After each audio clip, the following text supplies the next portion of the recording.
Mon joie, loué soit notre Seigneur Jésus-Christ, qui de la Dolce Sainte Vierge naquit.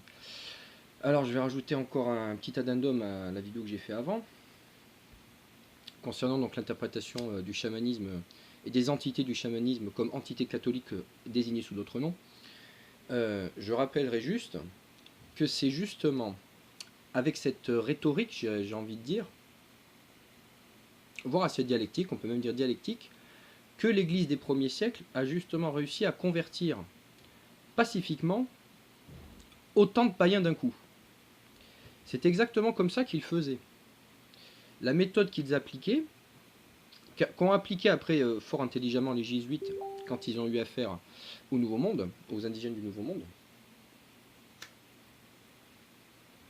c'était de persuader, en gros, pour résumer, c'était de persuader aux païens qu'en fait il était chrétien sans le savoir, qu'en fait il priait des entités sans comprendre en fait ce qu'elles étaient vraiment. Et c'est pour ça justement que ça marchait. Parce que de ce fait, ils avaient des rites qui étaient organisés autour de ces entités, des rites qui pouvaient être sanglants ou non.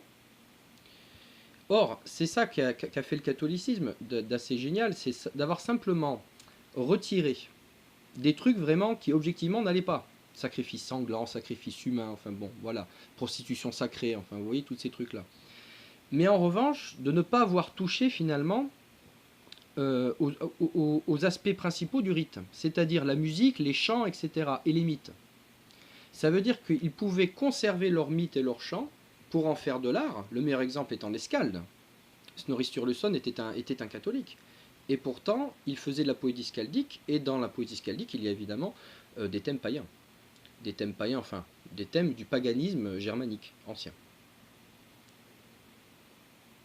Donc, le catholicisme est cette religion géniale qui en fait améliore les autres religions sans les transformer profondément dans leur essence.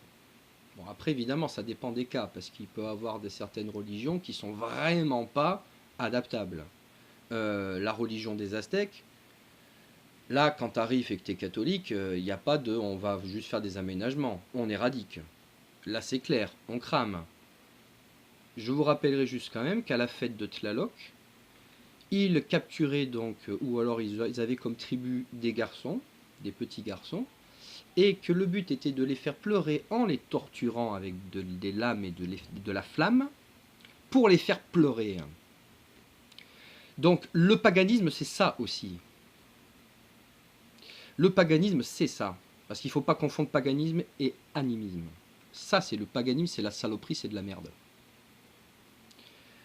Je pense maintenant, enfin d'après ce qu'on m'a dit, les camarades m'ont expliqué qu'en fait il y avait des néo-païens qui étaient tout à fait normaux, pas des hystériques comme j'ai eu sur Facebook, et qui avaient plutôt un paganisme philosophique.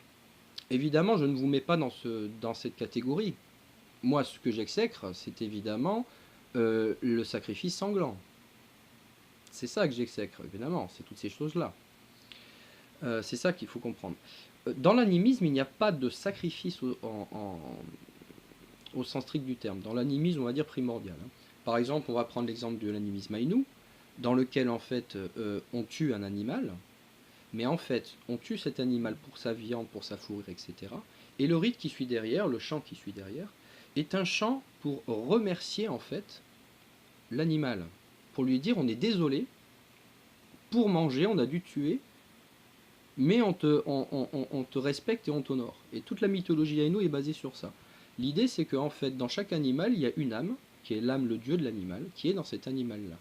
Quand on tue l'animal, on tue le corps mais on ne tue pas l'âme. Par contre cette âme-là, si on ne la remercie pas, cette âme-là elle est angoissée, elle ne repart pas. Donc il faut la remercier pour qu'elle reparte. Et en fait l'idée c'est que quand il tue un animal, à chaque fois en fait c'est toujours la même âme qui revient dedans, qui est ce qu'on appelle les kamui, c'est-à-dire les dieux entre guillemets des Aïnous.